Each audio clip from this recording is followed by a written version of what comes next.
Hi, it's Kirsty from Kirsty Car Strategy and the channel Strategy and Some. I hope you are all well.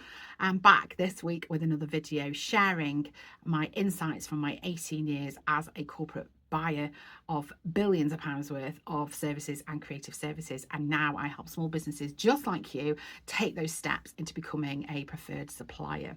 So this week, we're going to talk a little bit more about corporates. And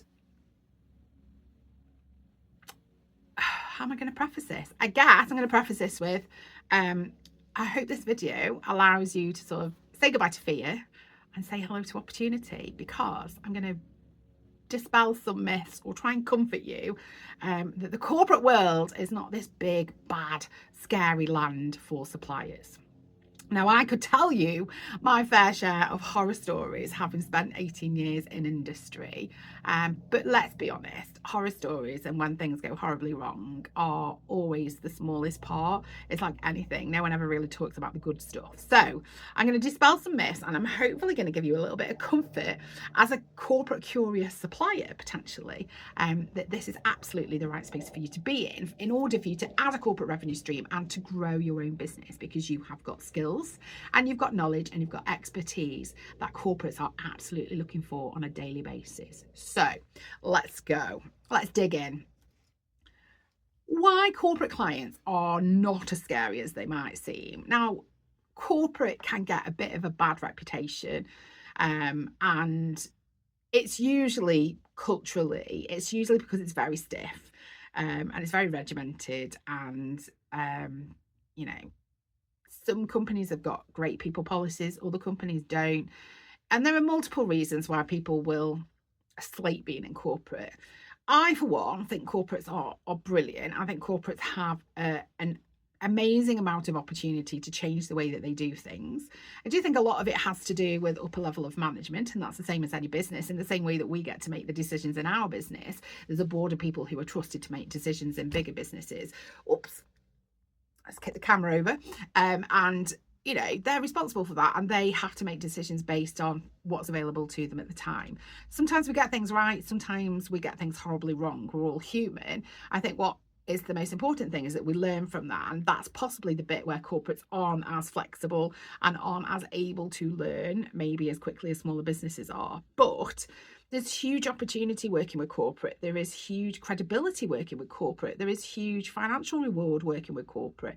And there's huge personal reward working with corporates. And you're part of something much bigger, and you are making a huge impact into other people in the world, because the good work that you do as a supplier to them in whatever area that they need your help has a ripple effect, because that is felt by, seen by, touched by, eaten by, whatever it might be, by the onward consumers. So you are playing your part in that business. So although some corporate cultures, are in the news all the time about, they're doing this, they're doing that, they want all their people to go back into the office and all that kind of stuff, we can never we can speculate, but ultimately we don't live within those corporates, and we don't have the responsibility of making that multi-billion-pound company run and making those decisions. And some of those decisions, let me tell you, having been in corporate and being behind the scenes of org design and all that kind of stuff, it's not pleasant for the people who are doing it. So I think that leads nicely into my number one thing. People that work in corporates are not machines. People that work in corporates are not dehumanized. They're people the same as you and I, and they're there to do a specific job. They are people who have thoughts and feelings and opinions of their own, but they are part of a bigger network, a wider group of people all working towards one common objective. So their own personal thoughts and opinions sometimes have to be parked at the front door, because it's not their business. They are an employee in that business. They are there to do a job. They've been taken on because they have expertise that that company wants in-house. So they're there to do whatever that job is. And it's not always easy for people in a corporate to buck against the trends. It's not always easy for them to change things and be, on the flip side, last week I talked about our agility as small business owners. They don't sometimes have that luxury. They've got to go through a process. They've got hierarchies. They've got things that they can or can't sign off. Some people have no power to sign any amount of investment off, and they've got to go and ask 4 more people to say yes to it. So from the outside looking in, I think we have to remember that everybody that we deal with in a corporate is a human being as well. They are just trying to do the best that they can do in the path that they've chosen, which is as an employee of a company. And we're doing the best that we can do in the path that we've chosen as entrepreneurs and business owners. They are people with inboxes as full as yours and mine are. They are people with 1,000 things written on a to-do list. They are people who are working at full pelt 8-9 hours a day, sometimes even longer, depending if they're all hands on a project or it's the end of year or whatever it might be. So my ask of suppliers is just to remember that they are also people, and when we talk about building relationships, it's really interesting to me how smaller businesses see that relationship building. And I've got a whole sort of raft of information about that.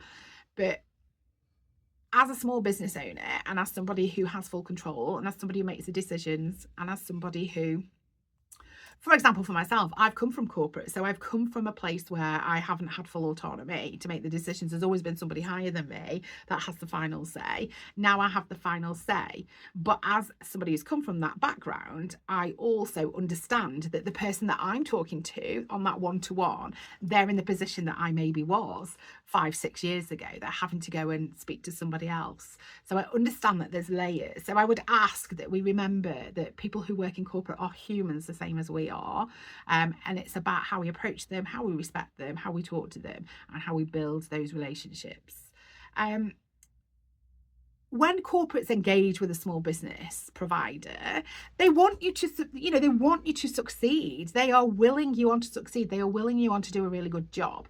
They're willing you on to prove your merit in that first 1 or 2 projects, because ultimately they're looking for long-term support. So every time they do something, they don't want to be going out every time they're doing a repeatable project and having to go through the process of sending out requests for quotations, which is like a whole bundle template of things you could get. You had to fill it all in, you had to send documents in, and then somebody like me on the other side of the table sits and scores that, the weighted scorecard, and then they decide who they're going to speak to. They do not want to go through that process every time they're doing something. They don't have the time, the energy, the bandwidth, or the inclination, and it costs them money every time they do that. So ultimately, when they're looking at engaging with somebody, specifically in the services and the creative, it's never normally a one and done. It's always with a view to, could we take them on board to do more work for us? And it's like a double whammy for them, because not only have they got a good piece of work done, they've now got somebody that they can go to on repeat and say, do you want to have a look at this piece of work? Now, granted, there may be 2 or 3 of you that they just asked to quote, but you won't be having to prove yourself because you've already done that in the first couple of pieces of work.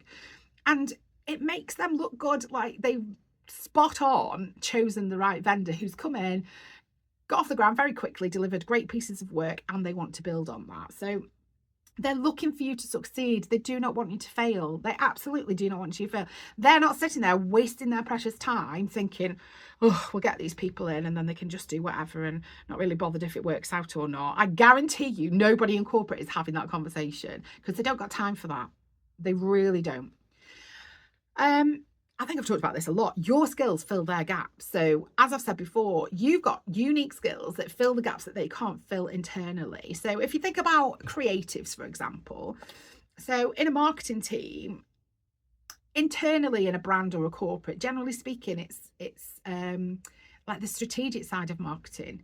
It's not necessarily the creative side of marketing. So they don't all sit there having photographers, videographers, graphic designers, packaging designers. They don't have in-house production. I mean, some brands do because they're big enough too, but a lot of them don't. There's no in-house production.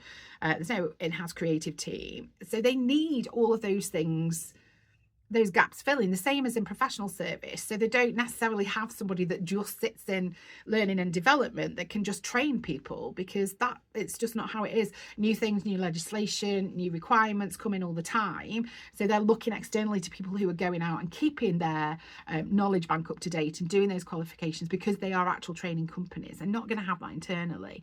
So you fill gaps that they don't have. They really want you, and you are complementary to their business because you can help them do something that they can't do. what's one of the things that corporates do that's hilarious, that now I'm out of corporate, I do catch myself sometimes.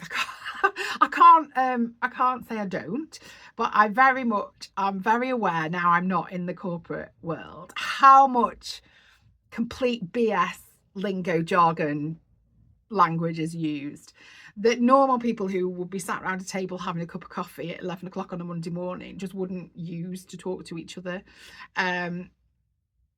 So I guess my advice on this one is not to overthink it. Like, they love the word synergy. Okay, well, synergy just means teamwork. Like, let's not overthink it.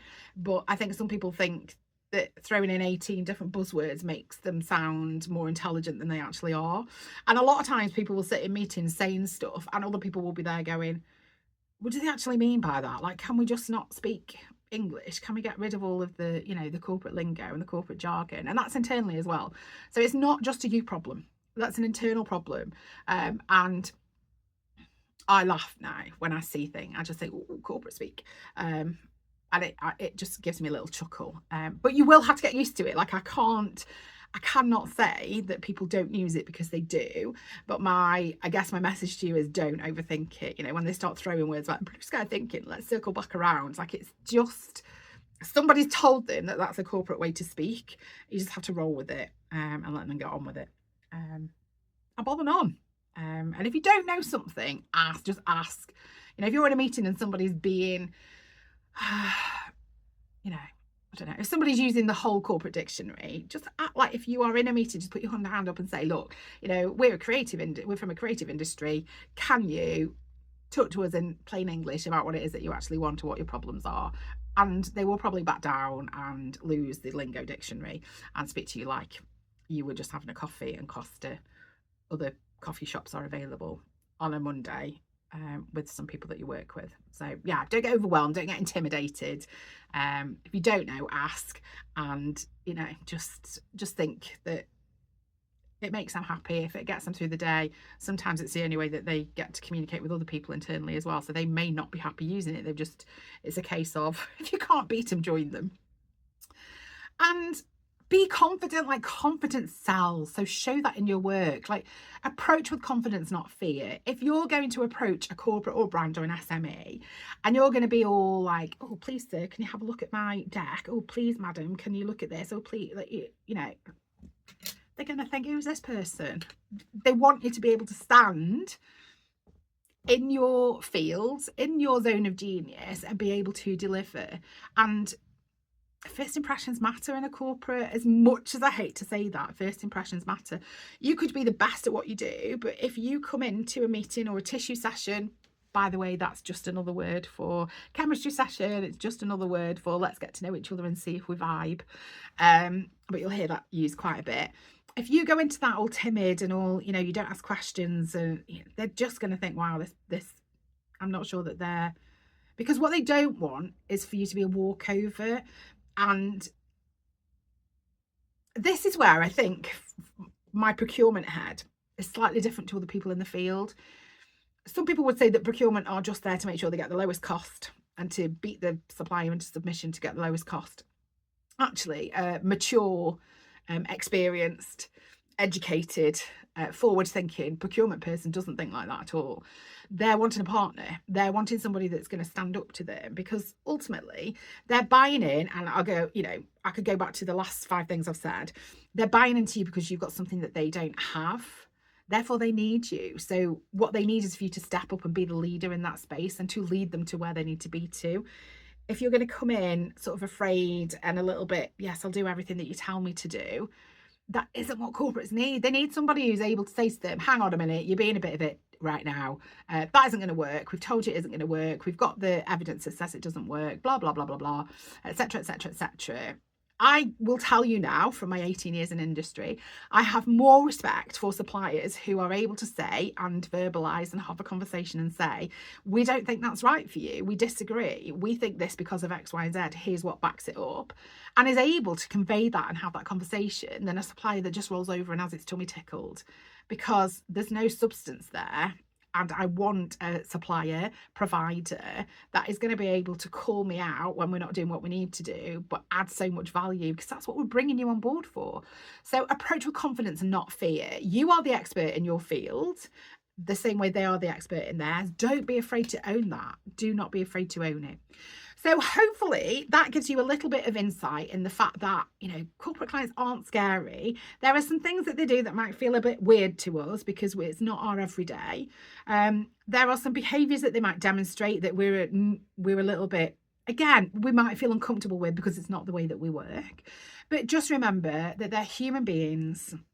They have their own thoughts and feelings. They're probably very open to a conversation. They want to see you operate with confidence, and they want you to solve a problem. They want to work together, else you wouldn't have even been asked to come in and have a conversation. So yeah, I hope that helps you say goodbye to fear and say hello to opportunity. Like, go out there and start making those calls, start making those introductions, and just remember they're people the same as you and me. They've just got a job to do, and they do that job in a different structure to the one that we do ours. That's the top and bottom of it. That's it for this week. I'll be back next week with another video delving more into the land of corporate. The links for the free group are in the comments or in the show notes or somewhere. Have a look for them. Feel free to come and join us over there if you are corporate curious. We have just got underway with February's theme, so it's not too late to join us. That's it from me. Bye for now. Oh, if you're enjoying the channel, hit the like and subscribe, and yeah, you'll be notified when there's more content. Have a great day.